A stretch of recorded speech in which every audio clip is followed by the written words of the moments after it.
Welcome, welcome, welcome, everyone. My name is Jovan Wilson, and I am so thrilled to be joining you live from the beautiful British Virgin Islands, of course, out of 284 Media.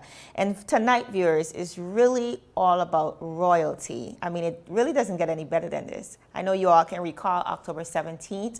The British Virgin Islands welcomed a new queen, Miss Kathlyn Archibald-Drew, 20 years old, promising, full of potential, and I think aptly able to represent this territory over the next year. So tonight, I truly have the honor of hosting Miss Archibald-Drew in a conversation that really promises to explore, I believe, who she is beyond the crown. So share the live.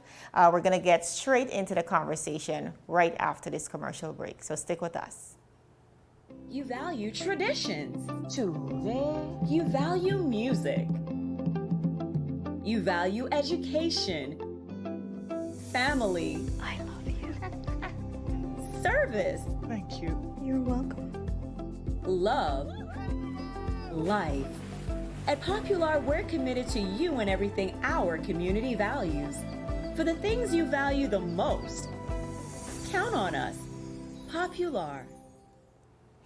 Viewers, welcome back to 284 Media. Definitely a conversation I've been anticipating, especially since the crowning October 17th. BVI, we have a new queen, and she's here in studio with us at 284 Media. Miss Kathlyn Drew Archibald, Mrs. BVI 2021. How are you feeling tonight? Hello, Ms. Jovan. I am feeling absolutely wonderful. Excellent. So I know it's been a lot to digest, a lot to consume. I'm absolutely sure about that.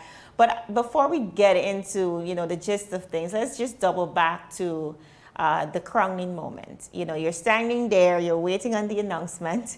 Then finally they announce Kathlyn Archibald-Drew, Miss BVI 2021. Let's start with, were you surprised at all that you captured the crown? I was very, very surprised. I really and truly was. I just was not expecting it. All right. And what was going through your mind at the time? Okay, definitely a dynamic lineup of ladies who did extremely well. And what I loved about you guys is, the sisterhood that you all spoke so confidently about and being empowered in all of that. So you were all really ready to represent the British Virgin Islands. But when you were announced queen, what went through your mind? How are you feeling?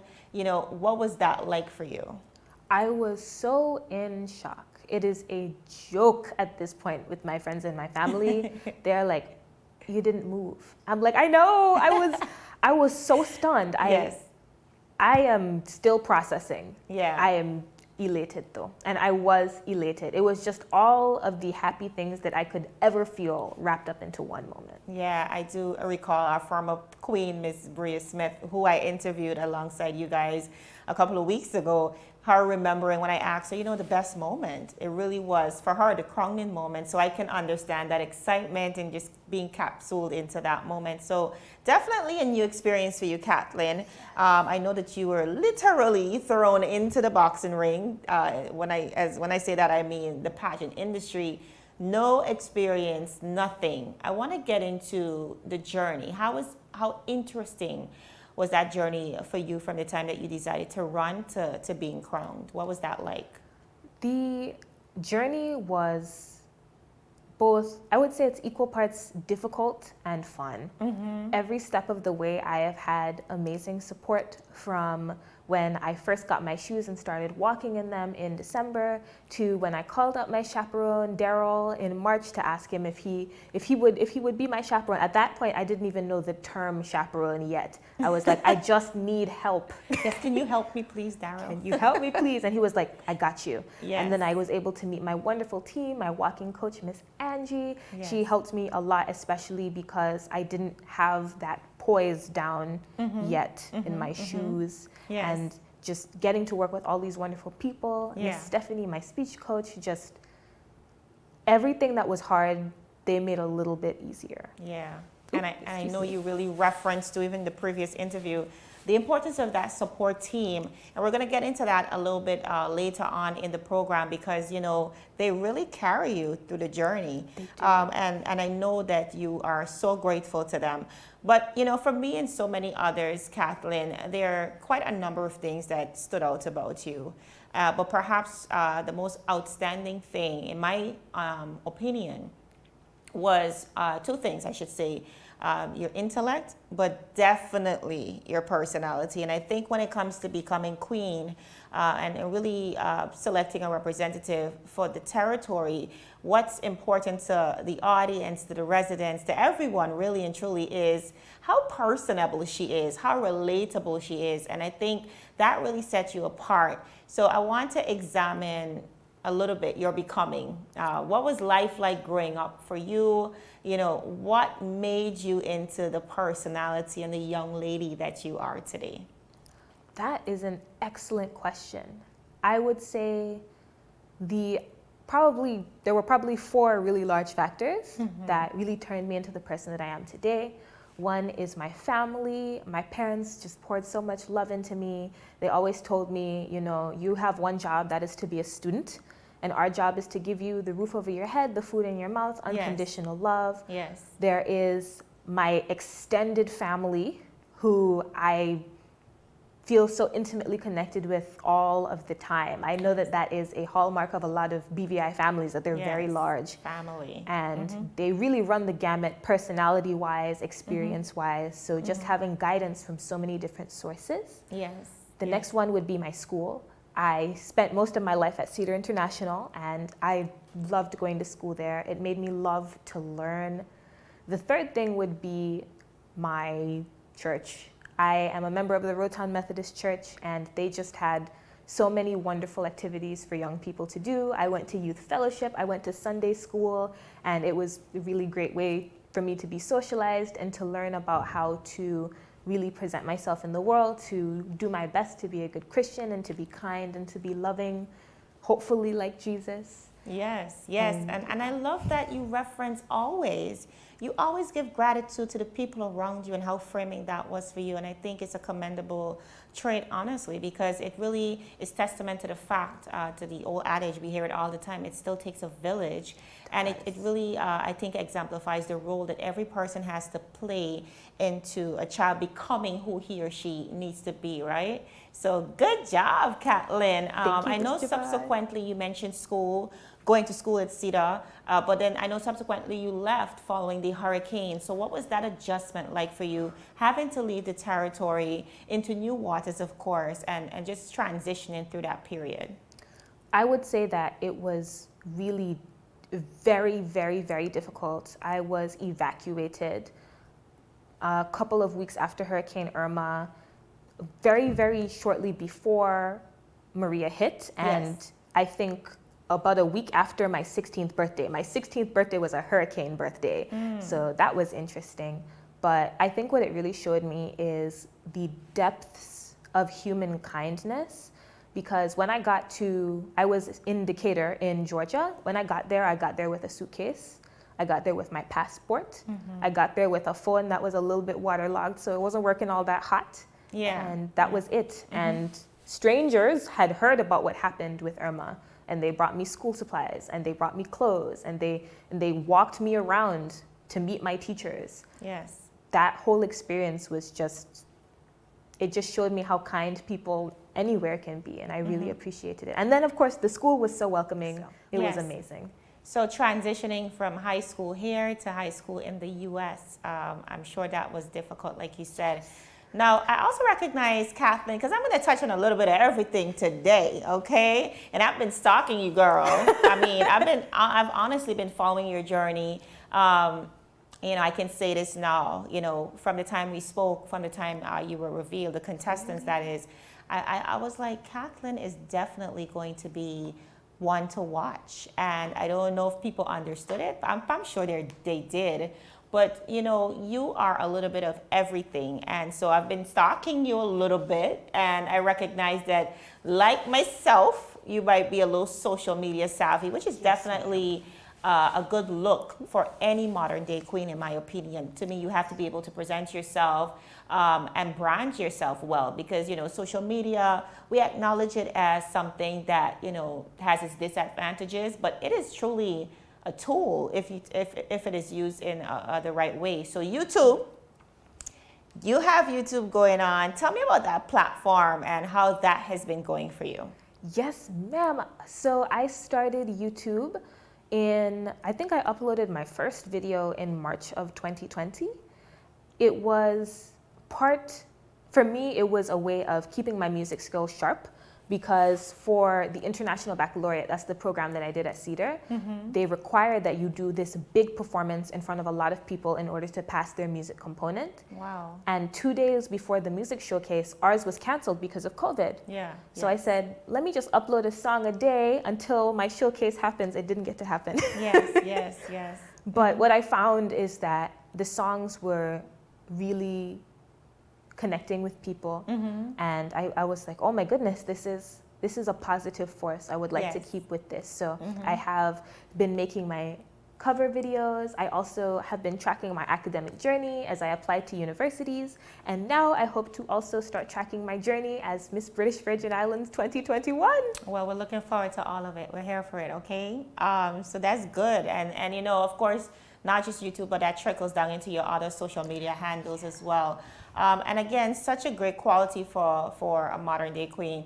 Kathlyn, besides all of that, they're going to say everything is, impressed you, Jovan, everything impresses you, whatever.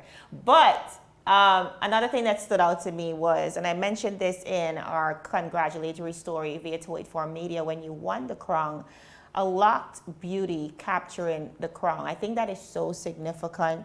Especially as it relates to representation for Black women, particularly within this industry. When we think about pageants conventionally, we think about a lot of Eurocentric standards. And even as we examine the word beauty, a lot of that lends to what we've been shown on television throughout history as the standard, straight hair, long straight hair, a certain color eyes, and that type of thing. But what we've been seeing over the last couple of years in particular is it's a rebellious wave of Black women really stepping out and owning their Black features. And I think what was so pleasantly surprising for me, particularly in this lineup for Miss BVI, is the inclusivity. So we had locks, we had bald beauties, we had people just embracing whatever they consider beauty to be. And I think it's truly testament to the direction that we're heading as women. So I want to speak to you about that.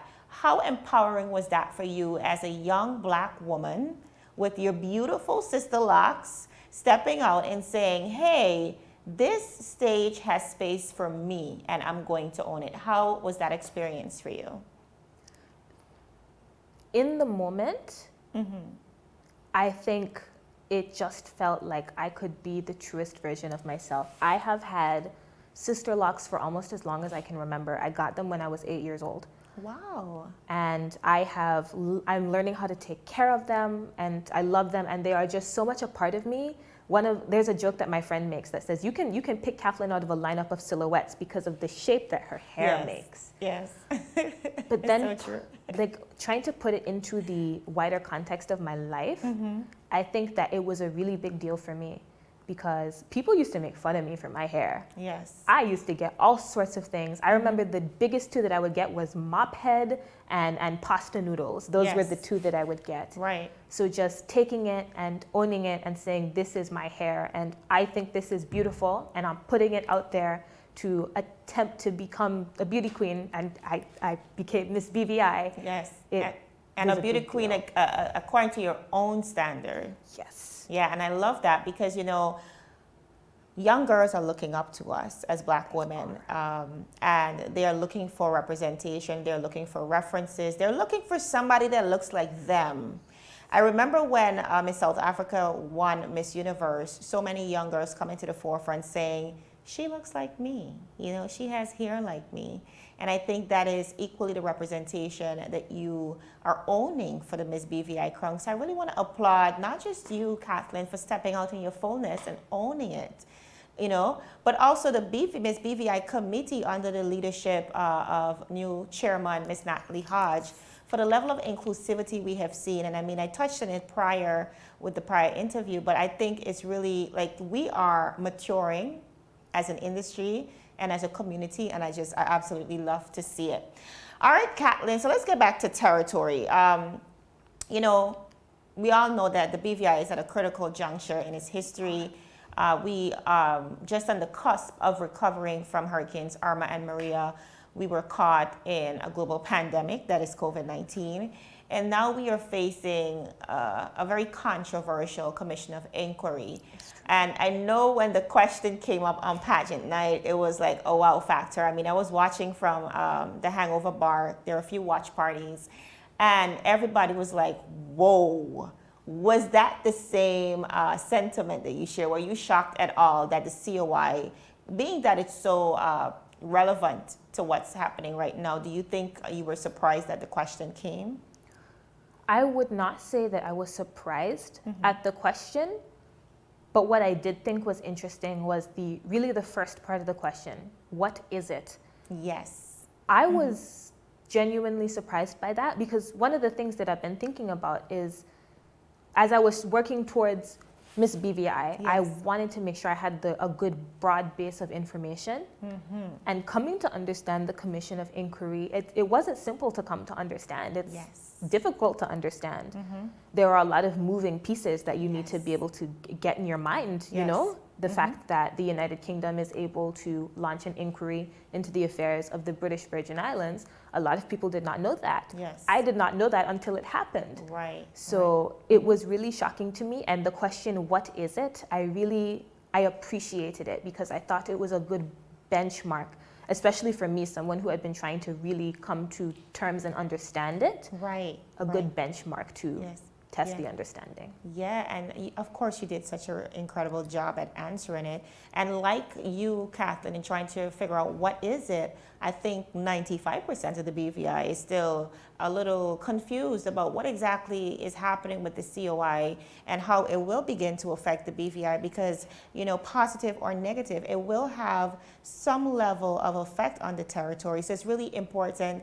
And, you know, I thought it was interesting that that question was asked, but almost happy, because whoever is going to be able to represent us really have to have an eye and ear on the affairs of this territory. So with that said, I have to ask you, and I know we're going to get into your ambassadorship a little bit later, but based on your seat and all that I just mentioned before, you know, what we've been dealing with as a territory, some of the challenges, what would you say right now or currently is, as a territory, our weakness? Our weakness as a territory. I think that is an excellent question, because in my research, and also, you know, just growing up here and being a part of our community, I have found there to be many positives. We are warm and we are loving, and I always felt that everywhere that I looked, there was someone that I knew, someone I was related to, someone I could ask for help if something was wrong. But I would say that our greatest weakness as a territory, it's not necessarily something that's unique to us, but I think sometimes we can be reactive to issues as opposed to being proactive to them. And I think that is something that's going to be difficult to change, but something that we should work towards. Absolutely, and that is such an honest and great answer. Now, you touched on strength, but I really want you to think about it. What would be our biggest strength as a territory? There's so many to capitalize on, but for you, what would that be? Wow. I think that our biggest strength as a territory is really, I think it'd have to be a dead tie between our hardworkingness and our inventiveness. We are such an inventive group of people. I remember doing VI history. I did it at Cedar, and learning about how our slaves and their descendants would take what would have been like the garbage debris of history and turned it into music and instruments and into the things that we've come to love and appreciate, like turning tin cans into banjos, things like that. We are an inventive people and we work hard. So I would say that those are two of our biggest strengths. I can't really tell which one is more important, though. Right. And that's okay. That's good. Now, I want to double back into your platform now because from inception caught my attention. Very unconventional, which I absolutely love, but really nevertheless still capturing an element of BVI that I think goes unnoticed, and that is our ability to represent this territory through ambassadorship. So considering where we are right now and what you envision for your reign as queen, how do you intend to use your platform? You can go ahead by introducing our new viewers to what it is, and then what are your intentions over the next year as it relates to your platform? Well, for any new viewers, my platform is ambassadorship, and that is really service at home and representation abroad. I would say that the plans that I have for my platform, some of them are in their infancy, but one really, really big one that I'm hoping to implement is Virgin Islands stories by Virgin Islands elders. Yes. To get a feel, almost like a time marker for the VI through history. I found that some of the best ways to sell our territory are in the stories of our people. Yes. And every time I travel anywhere and I talk about growing up in the Virgin Islands and somebody says, oh, well, that's very interesting. You had classmates that took boats to school. And I'm like, yeah, but my grandmother had it a little harder. She had to swim, and they're like, she had to swim.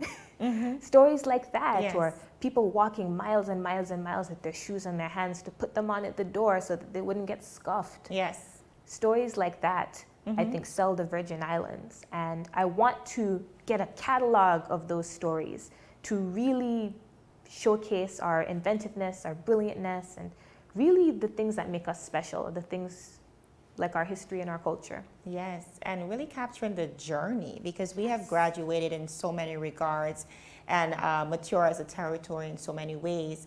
And also, like I hear you speaking, and also I hear the importance of what you're going to be doing as well to our young people who may be a little detached from the history, from the cultural fabric of what the BVI is and where we came from. So I'm very happy to hear that. And clearly you've been out and about.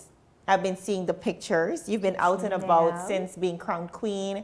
I know you must be tired, but tell us all about the public appearances, where you've been, who you've been speaking to, and what that has been like for you. Yes. So I started off with, other than media appearances, I started off with Anti-Bullying Week, which is near and dear to my heart because, as previously mentioned, I was bullied for everything, but particularly my hair. So getting to talk to other young people, specifically high school students, because high school students can be mean. Something about that age group, 12 to 15. At that time, you think you know yourself. Yeah.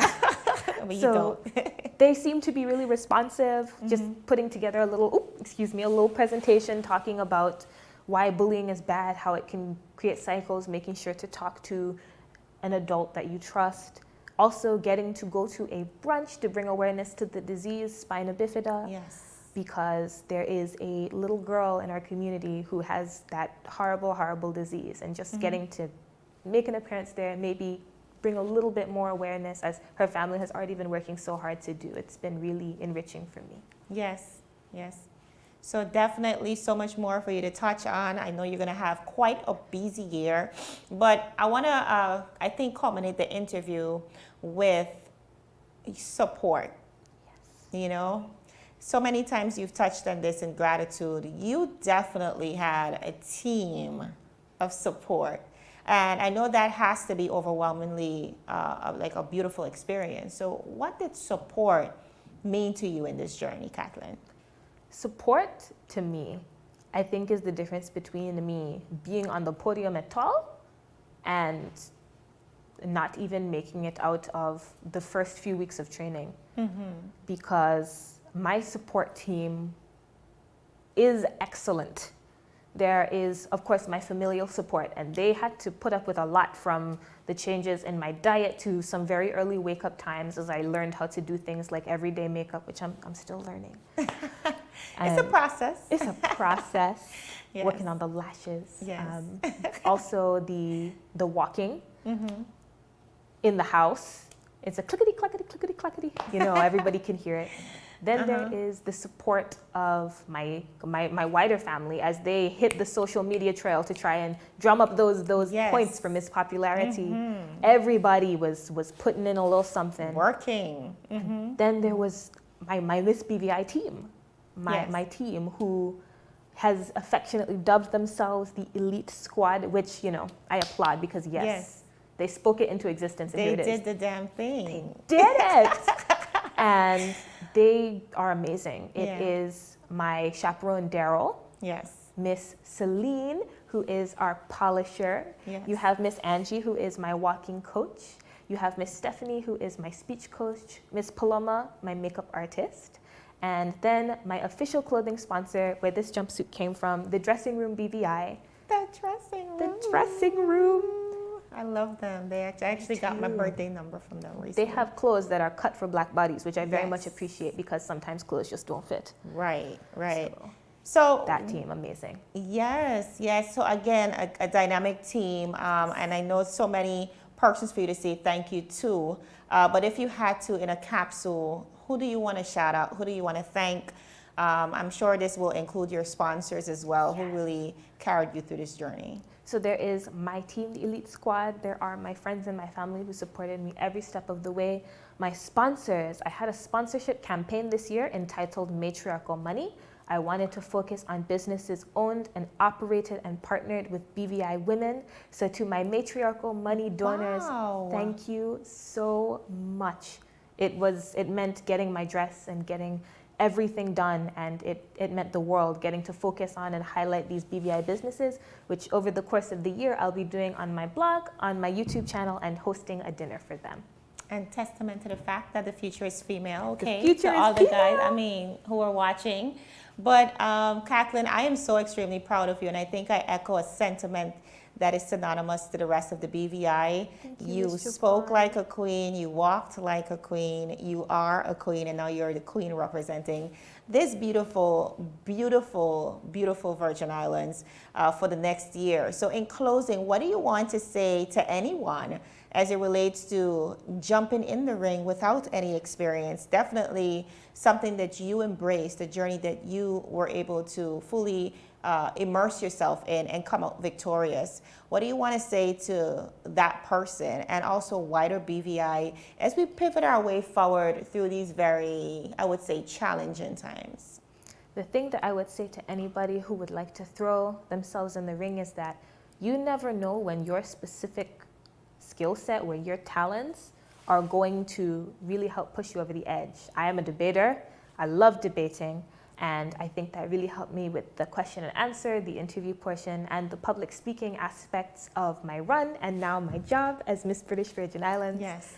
And to the wider territory as we pivot through this difficult time, it has been a difficult time. It appears that it's going to continue to be a difficult time, but there is a glimmer of hope. You see a light at the end of the tunnel, and I really appreciate you all for your support. And things are going to get better. And there you have it. I think she could not have said that any better. Viewers, things are going to get better. We have a new queen, Miss British Virgin Islands 2021, Kathlyn Archibald-Drew. She represents our beacon of hope, and I know she's going to help to chart this territory forward. So for now, I want to say thank you. I want to say congratulations. I want to wish you all the best. And on behalf of my team at 284 Media, not just congratulations, but you are also very welcome to double back, come back, invite us to what you are doing along your reign. We want to be a part of that experience. We want to support you because you are going to always be an ambassador for this territory, and we appreciate that. So thank you. Thank you so much, Ms. Jovan. Thank you, 284 Media, for having me. I really enjoyed this interview.